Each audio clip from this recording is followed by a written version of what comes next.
نحمده ونصلي ونصلي على رسوله الكريم أما بعد فأعوذ بالله من الشيطان الرجيم.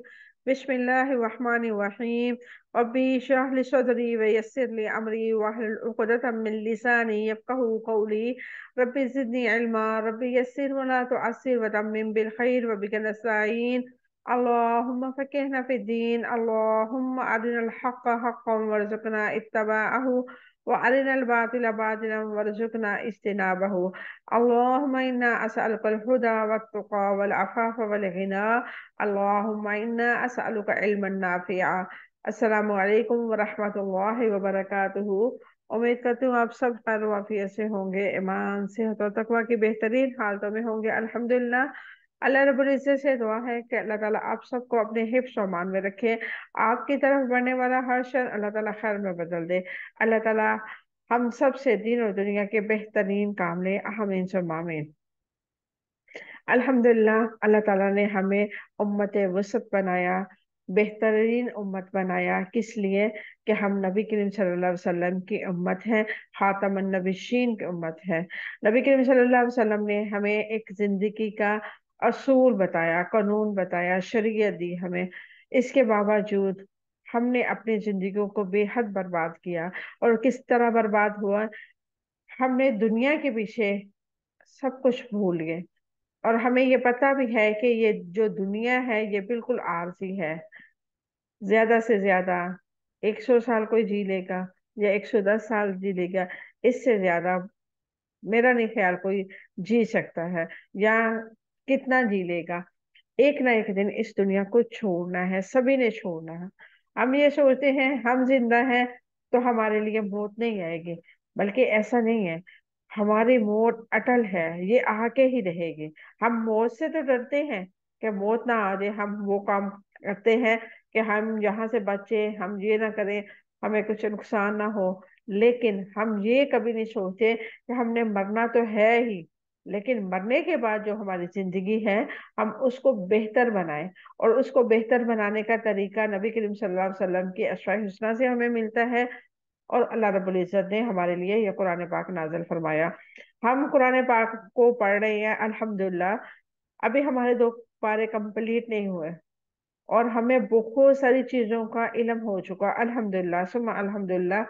اللہ تعالیٰ نے ہمیں قدم قدم پہ نصیحت فرمائی، رہنمائی ہماری کی، اور بتایا کہ زندگی کو گزارنے کے جو اصول ہیں وہ اگر شریعت کے مطابق ہوں گے تو اس دنیا میں بھی عزتیں ملیں گی، اس دنیا میں بھی سکون ملے گا، اور آخرت میں بھی عزت اور سکون والا مقام ملے گا۔ الحمدللہ ہم طلاق کے مسائل کو دیکھ رہے ہیں۔ آج ہم نے آیت نمبر 231 کو دیکھنا ہے۔ اس میں اللہ رب العزت کیا فرما رہا ہے؟ بہت خوبصورت آیات مبارکہ چل رہی ہیں۔ آپ کوشش کیا کریں، خود بھی کلاس کو جوائن کریں، لائیو پڑھنے میں اور لائیو سننے میں اپنا ہی مزہ ہے۔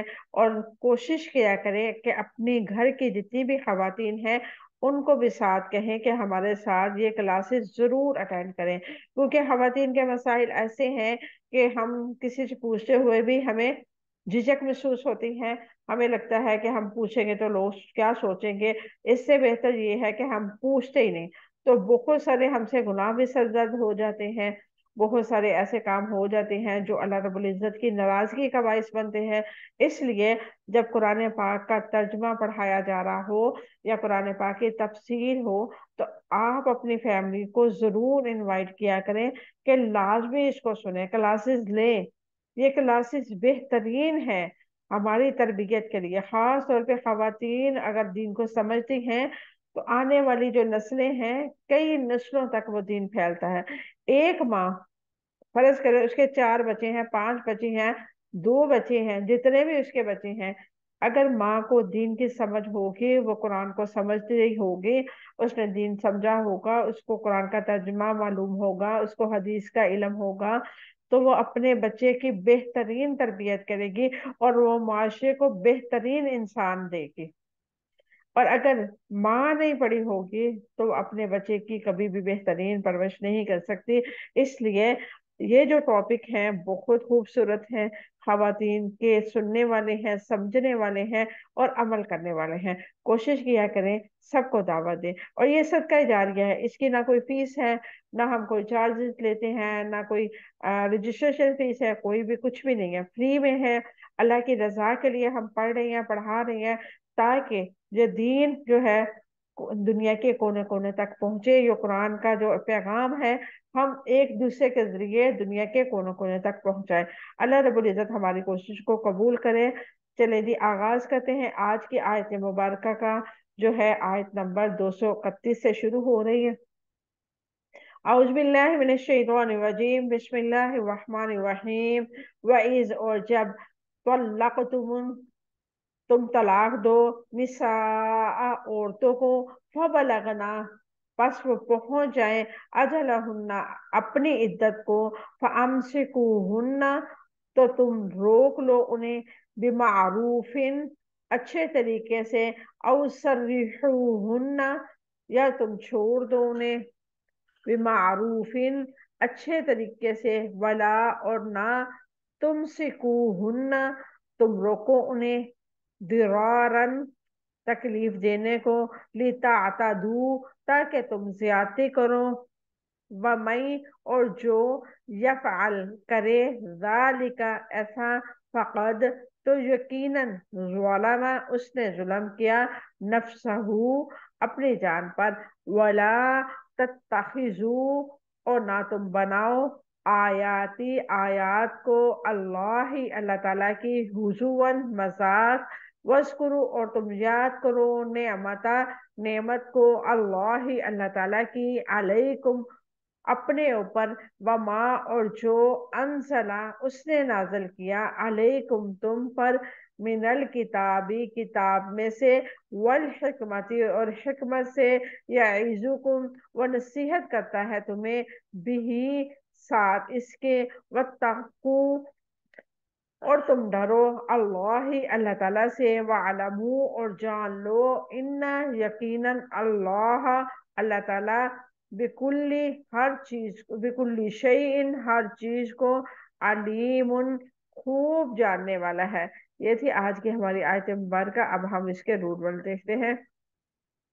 طلقتم، تم طلاق دو، لام کاف اس کا روٹ ورڈ ہے، فبلغنا، پس وہ پہنچ جائیں، با، لام غین اس کا روٹ ورڈ ہے، اجلہن، اپنی عدت کو، حمزہ، جیم، لام اس کا روٹ ورڈ ہے، فامسکوہن، تو تم روک لو انہیں، میم، سین، کاف اس کا روٹ ورڈ ہے، او سرحوہن، یا تم چھوڑ دو انہیں، سین، را، ہا اس کا روٹ ورڈ ہے، تم سکوہن، تم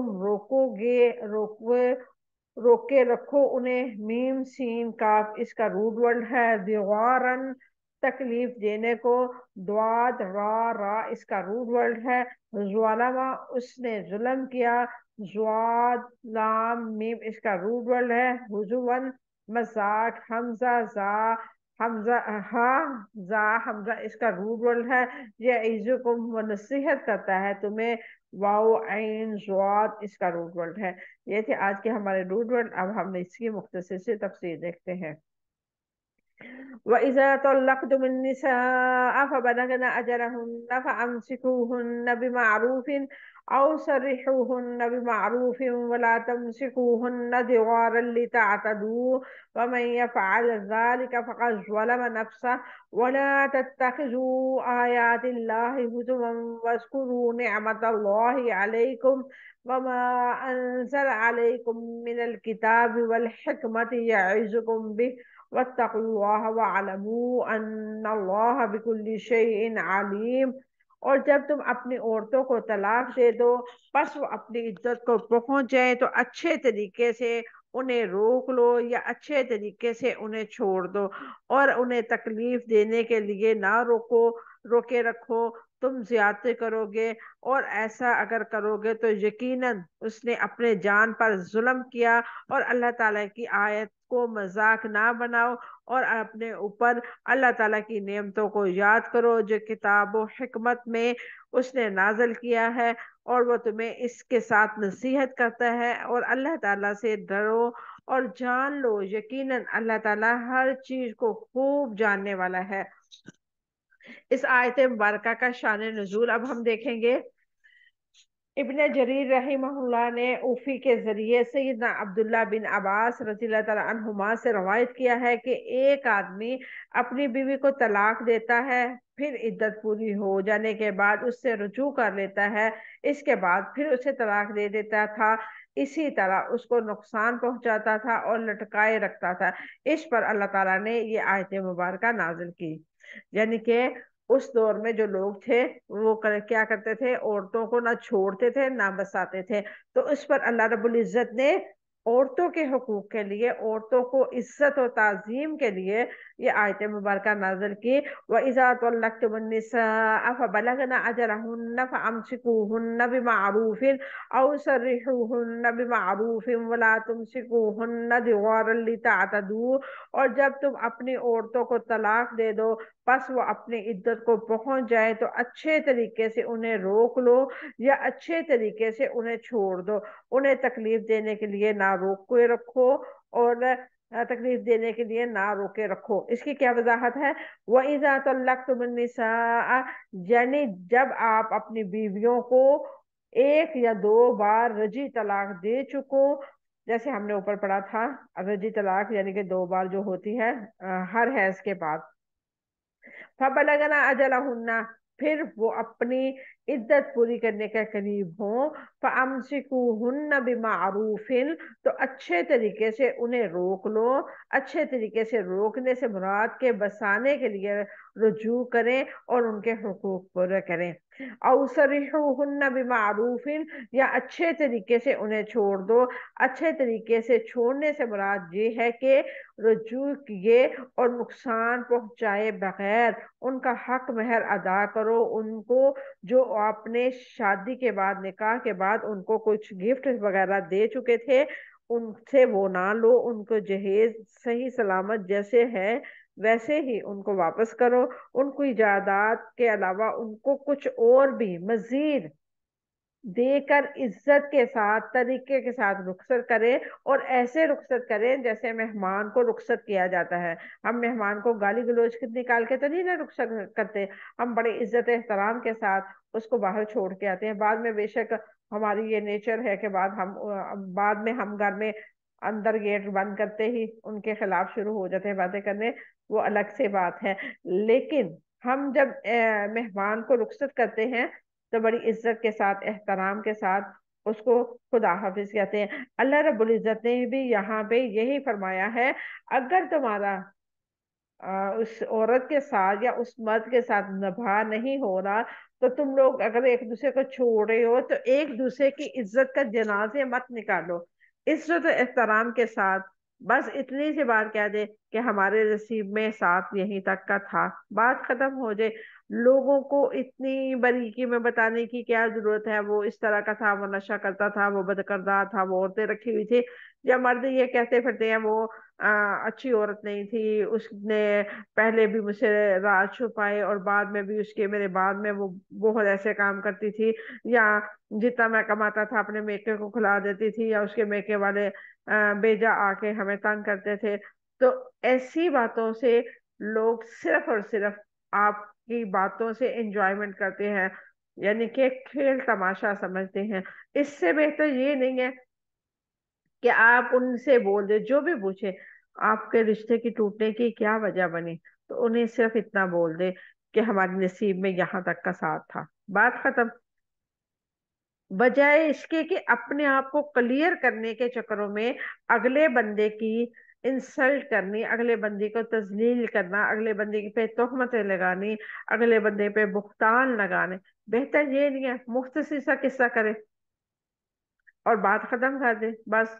نہ تو جو پوچھنے والا ہے اس نے آپ کی صلح کروانی ہے، اور نہ ہی وہ آپ کی سٹوری سے آپ کو سن کے آپ کو کوئی فائدہ دینے والا ہے۔ بہتر یہ ہے اپنے کردار کو بھی مت گندا کریں، اور سامنے والا جو آپ کا بے شک وہ لائف پارٹنر جیسا بھی تھا، برا تھا، اچھا تھا، جیسا بھی تھا، آپ کے معیار کا نہیں بھی تھا، اس کے باوجود آپ اس کی عزت کی حفاظت کریں، یہی مومن کی نشانی ہے۔ عورت کو ظلم اور زیادتی سے کیسے روکا جاتا ہے؟ روکنے کے لیے اس سے رجوع کر لیا جاتا ہے تاکہ وہ کہیں دوسری جگہ نکاح نہ کر سکے، یا عورت کو بسانے کے لیے رجوع نہ کیا جائے، یا عورت کو اذیت میں مبتلا کرنے کے لیے رجوع کیا جائے تاکہ وہ تنگ آ کر مہر چھوڑ دے۔ اکثر مرد ہمارے معاشرے میں ایسے ہوتے ہیں، وہ کیا کرتے ہیں کہ عورتوں کو طلاق نہیں دیتے، اس کو چیلنج کرتے ہیں۔ ابھی کچھ دن پہلے میری ایک اسٹوڈنٹ ہی ہیں، انہوں نے بتایا اپنا مسئلہ، اور ان کے ہسبینڈ نے ان کے ساتھ ایسے ہی کیا کہ نہ تو وہ اس کو بسا رہا ہے، نہ اس کو چھوڑ رہا ہے۔ تو کتنی تکلیف والی بات ہوتی ہے کہ لڑکی شادی شدہ ہوتے ہوئے بھی، اپنے گھر بار والی ہوتے ہوئے بھی، ماں باپ کے، بھابھیوں کے رحم و کرم پہ پڑی ہو۔ اس سے بڑی اذیت کیا ہوگی کہ جب وہ عورت اپنا گھر بار، اپنے بچوں کو چھوڑ کے اپنی بھابھیوں کی نکرانی بن کے گزارا کر رہی ہے۔ تو ایسے میں عورت کے دل سے کبھی بھی اس مرد کے لیے دعا نہیں نکلے گی، ہمیشہ بد دعا نکلے گی۔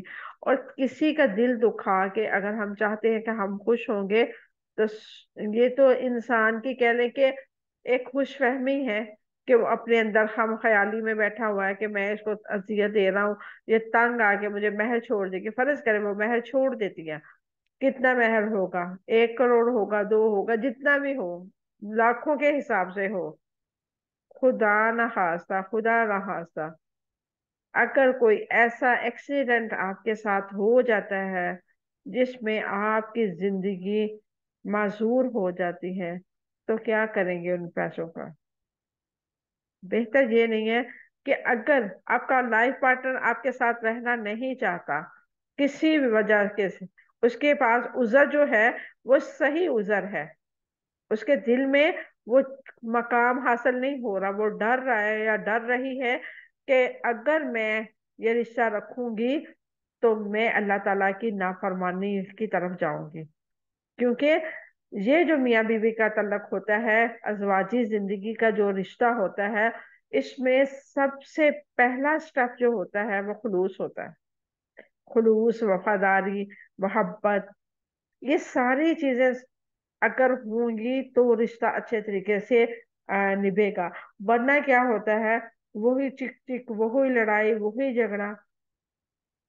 تو جو لوگ سمجھتے ہیں کہ ہم ایک دوسرے کے مزاج کے نہیں ہیں، ہمارا گزارا جو ہے وہ مشکل ہے، ہم ایک دوسرے کو برداشت نہیں کر سکتے، اگر ان کو مینٹلی طور پہ ایک دوسرے کے ساتھ سکون نصیب نہیں ہو رہا، تو اس سے بہتر ہے وہ ایک دوسرے کو اللہ حافظ کہہ دیں۔ لیکن اللہ حافظ کہنے کا طریقہ جو قرآن و حدیث میں ہے اسی کے مطابق ہونا چاہیے، نہ کہ کسی کے اوپر کیچڑ اچھالا جائے، نہ کسی کی تذلیل کی جائے، اور نہ ہی کسی کو بد کردار کہا جائے۔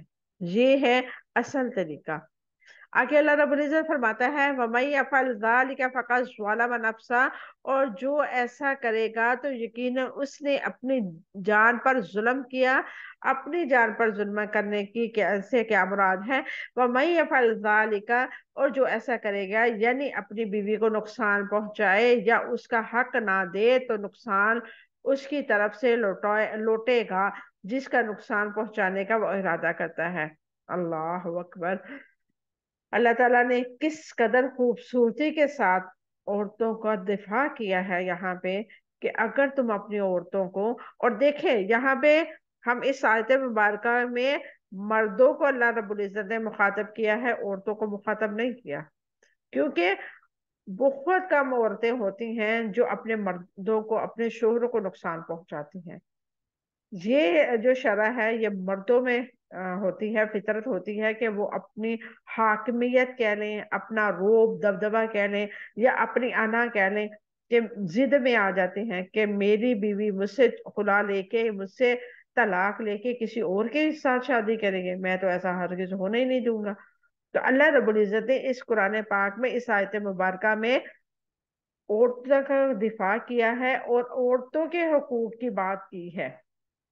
اب پوری آیت مبارکہ میں ہم انشاءاللہ دیکھ رہے ہیں تو اللہ رب العزت نے ہر جگہ مرد کو مخاطب کیا ہے کہ تم ظلم مت کرو، تم ان کے ساتھ اس نیت سے رجوع نہ کرو کہ تم ان کو روکے رکھو، اگر رجوع کرنا ہے تو اس نیت سے کرو کہ تم اپنی یعنی کہ پرانے عمل سے، پرانی عادات کو چھوڑ کے نئے سرے سے اچھے طریقے سے اس کے ساتھ زندگی گزارو گے، اپنی پرانی عادات پہ نادم ہو، شرمندہ ہو، اس لیے اپنی غلطیوں کی تلافی کے لیے اس سے رجوع کر رہی ہو، اور اپنی بیوی کو اچھے طریقے سے اپنے گھر میں بساؤ۔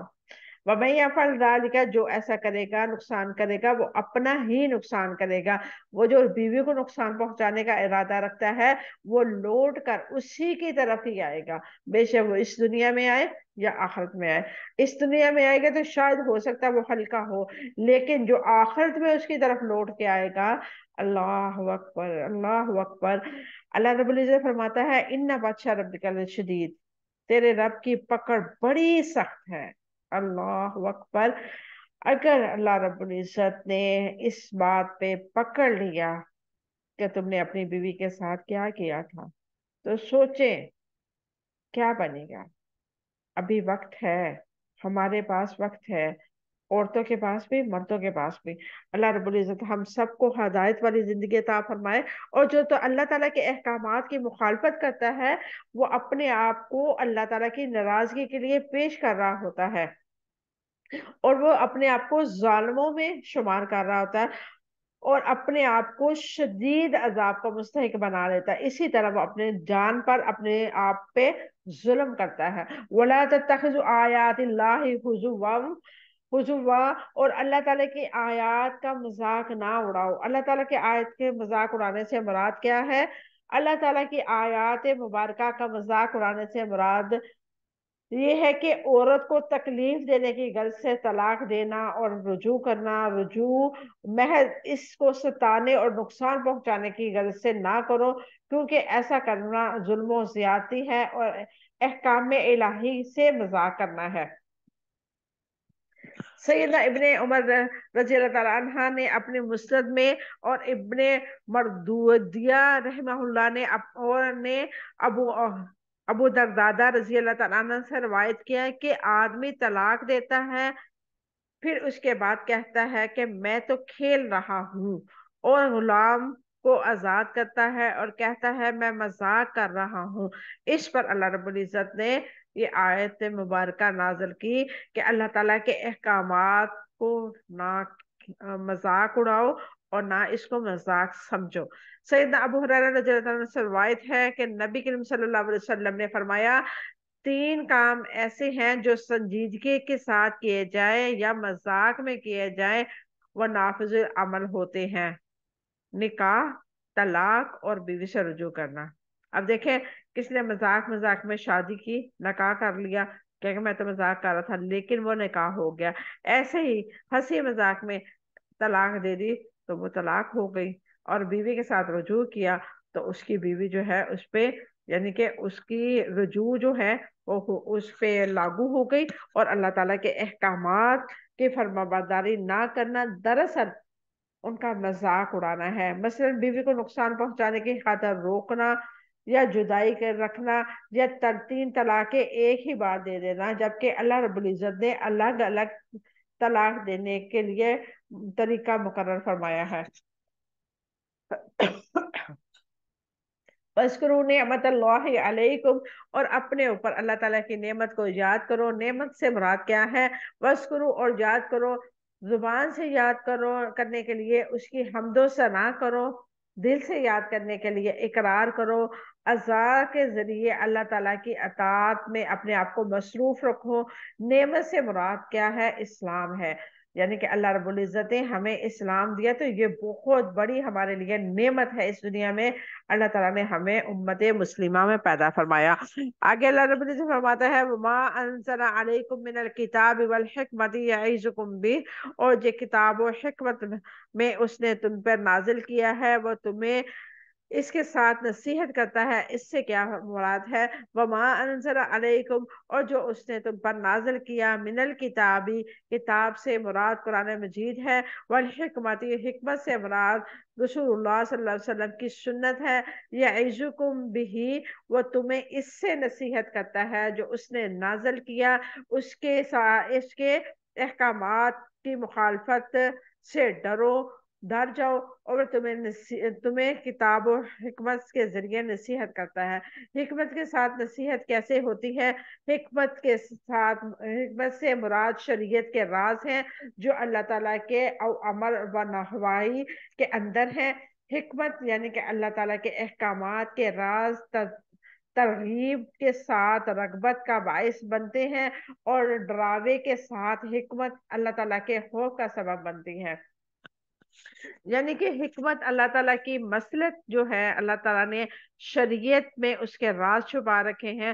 اب اللہ رب العزت نے شریعت ہمیں دی، اور اس شریعت کے قانون کو ہم جب سمجھتے ہیں تو ہمیں پتہ چلتا ہے کہ اللہ رب العزت کی حکمت میں بہت ساری ایسی چیزیں ہیں جو ہماری عقل سے اوپر ہیں، ہمیں سمجھ نہیں آتی۔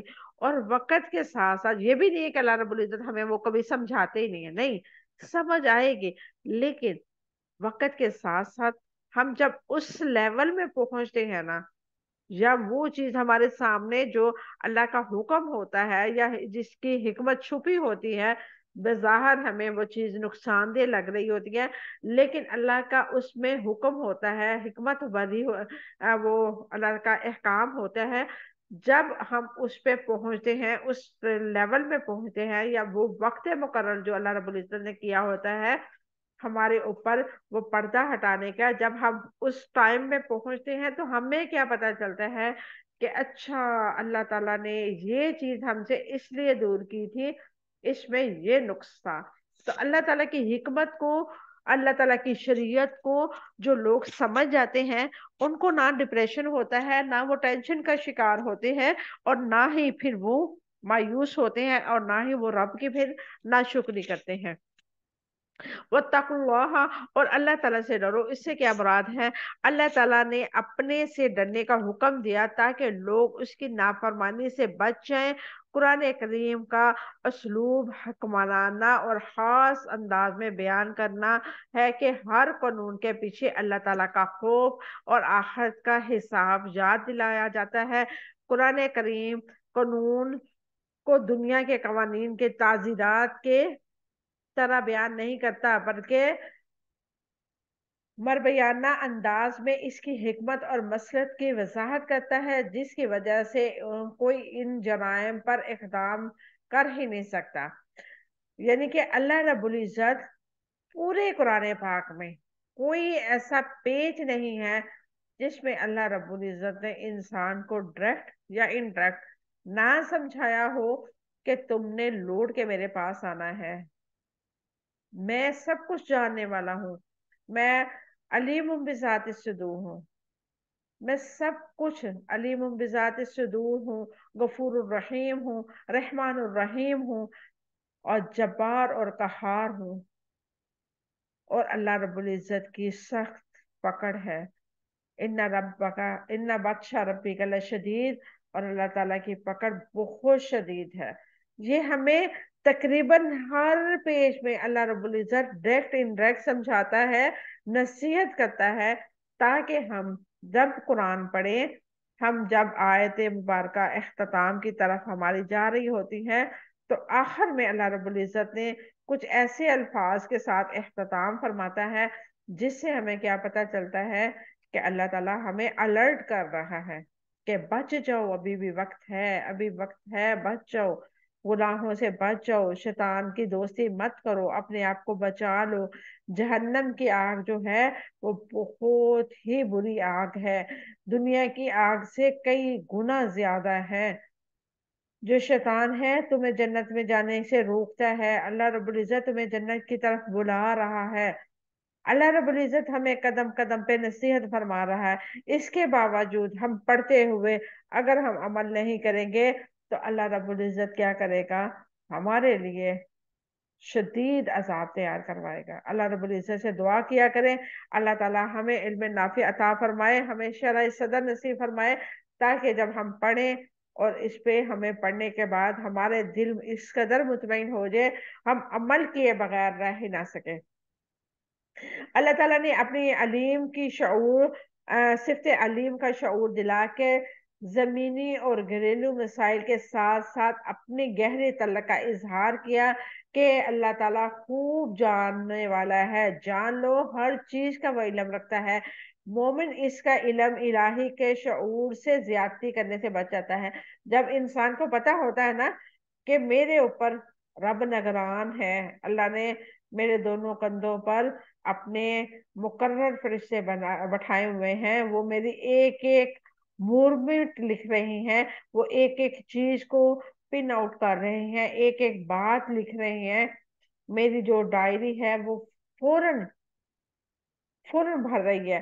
یہاں بھی نبی کریم صلی اللہ علیہ وسلم کی حدیث مبارکہ میرے ذہن میں آ گئی، ان کا مفہوم ہے کہ جب مومن جو ہے اللہ تعالیٰ کا ذکر کرتا ہے، جیسے سبحان اللہ، الحمدللہ، اللہ اکبر، یا سبحان اللہ والحمدللہ ولا الہ الا اللہ واللہ اکبر، یا لا الہ الا اللہ وحدہ لا شریک لہ پڑھتا ہے، تو وہ فرشتے جو ہوتے ہیں ان کے قلم اتنی تیزی سے چلتے ہیں کہ اگر آپ ان کی آواز سن لیں تو آپ کو ایک جیسے ہوتی ہے نا چڑچڑاہٹ کی آواز محسوس ہو، اس قدر ان کے قلم تیزی کے ساتھ چلتے ہیں۔ تو اسی طرح اگر ہم گناہ کریں گے، برے کام کریں گے، تو ہمارے برے اعمال بھی لکھے جا رہے ہیں۔ یہ نہیں ہے کہ اللہ رب العزت نے ہمارے کندھوں پہ جو فرشتے بیٹھائے ہیں وہ صرف نیکیاں لکھ رہے ہیں، ہمارے گناہوں کو بھی ایک ایک چیز کو وہ پن آؤٹ کر رہے ہیں، وہ لکھ رہی ہیں۔ اور یہ چیزیں جو ہم بھول جاتے ہیں تھوڑے عرصے بعد، اللہ رب العزت بھولنے والا نہیں ہے، اللہ رب العزت ہمیشہ یاد رکھنے والا ہے۔ اللہ رب العزت کو کوئی بات بھولتی نہیں ہے، یہ بات ذہن میں رکھیں کہ اللہ رب العزت نے ہمارے محافظ جو ہمارے کندھوں پہ بیٹھے ہوئے ہیں وہ ایک ایک چیز لکھ رہی ہیں، اور ان کو ہم نے پڑھنا ہے روز قیامت، اور ایسا بولے، ایسا عمل کرے، جب ہم پڑھیں ہمارا نامہ اعمال کھولا جائے تو ہمیں خوشی ہو، نہ کہ ندامت اور شرمندگی ہو اور خوف ہو کہ اب ہم بچ نہیں سکتے۔ آگے اللہ رب العزت فرماتا ہے وَاتَّقُوا اللَّهَ وَاعْلَمُوا أَنَّ اللَّهَ بِكُلِّ شَيْءٍ عَلِيمٌ، اور اللہ تعالیٰ سے ڈر جاؤ اور جان لو اللہ تعالیٰ ہر چیز کو خوب جاننے والا ہے۔ یہ کہہ کر کس جذبے کو بیدار کیا ہے؟ یہاں خوف اور خبرداری کے جذبے کو بیدار کیا جا رہا ہے۔ مومن کو ہر طرف سے گھیر کر حسن سلوک اور سچائی کی طرز عمل کو اختیار کرنے پر مجبور کیا جا رہا ہے۔ یہ تھی آج کی آیت مبارکہ، جس پہ ہمیں کیا پتہ چلتا ہے کہ ہم جب تک شریعت پہ عمل نہیں کریں گے، نہ ہماری دین سنور سکتا ہے، نہ دنیا سنور سکتی ہے۔ اللہ رب العزت سے ہم دعا کرتے ہیں کہ اللہ تعالی ہمیں اپنے احکامات پہ چلنے والا بنا دے، ہمیں شریعت پہ عمل کرنے والا بنا دے۔ اللہ تعالیٰ اس قرآن کے ساتھ ہمارا رشتہ اس قدر مضبوط بنا دے کہ اس کے بغیر ہماری زندگیاں ادھوری ہو جائیں۔ ہمیں سکون جو ہے وہ نصیب اس ٹائم تک نہ ہو جب تک ہم قرآن کو پڑھیں نہ، اس پہ عمل کرنے کی کوشش نہ کریں۔ اللہ رب العزت اس قرآن کو ہمارے لیے ذریعہ نجات بنا دے۔ اللہ تعالیٰ ہم سب کے والدین پر اپنا رحم و کرم فرمائے، جن کے والدین زندہ ہیں ان کی زندگیوں میں برکتیں عطا فرمائے، انہیں ہر قسم کی شفائے کاملہ عاجلہ عطا فرمائے، ان کے جن کے والدین اس دنیا فانی سے رخصت ہو گئے ہیں، اللہ رب العزت ان کی قبروں پر کروڑہا رحمت نازل فرمائے۔ اللہ تعالیٰ میرے والدین کی قبروں پر بھی کروڑہا رحمت نازل فرمائے، اور ہمیں ان کے لیے بہترین صدقہ جاریہ بنا دے۔ اللہ رب العزت سے دعا ہے کہ ہماری آنے والی جو نسلیں ہیں ہمارے لیے بہترین صدقہ جاریہ بنے۔ اللہ تعالیٰ ہمیں علم نافع عطا فرمائے۔ آمین ثم آمین، وآخر دعوانا ان الحمدللہ رب العالمین۔ سبحان ربک رب العزت عما یصفون، وسلام علی المرسلین والحمدللہ رب العالمین۔ السلام علیکم ورحمۃ اللہ وبرکاتہ۔